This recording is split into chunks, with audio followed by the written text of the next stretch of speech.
Net দুনিয়ায় তোলপাড় শুরু হয়েছে দেব ও শুভশ্রীকে নিয়ে।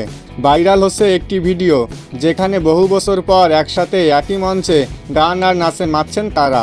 ভিডিও প্রকাশের পর এই গুঞ্জন ছড়ায় যে শুভশ্রীকে রাজ চক্রবর্তী রেগে গিয়ে ডিভোর্সের কথা বলে ফেলায়।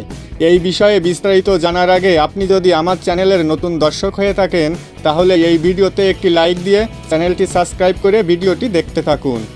ওকে, তো আরও চমকপ্রদ বিষয় হচ্ছে সোশ্যাল মিডিয়ায় ছড়িয়ে পড়েছে একটি ডিভোর্স সার্টিফিকেটের ছবি, যা দেখে নেটিজেনরা ধরে নিয়েছে এটাই হচ্ছে সেই ডিভোর্স সার্টিফিকেট।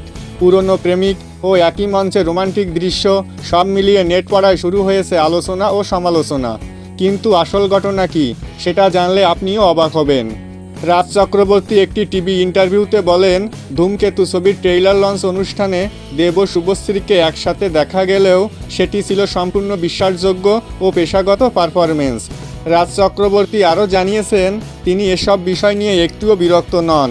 আর নেট পাড়ায় যে গুঞ্জনটা উঠেছে তিনি সরাসরি জানিয়ে দেন এগুলো সবই গুজব। আর ডিভোর্সের ব্যাপারটা পুরোপুরি বানোয়াট ও ভিত্তিহীন, এর কোনো সত্যতা নেই।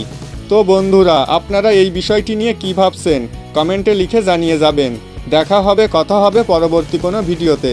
সেই পর্যন্ত সবাই ভালো থাকবেন, সুস্থ থাকবেন।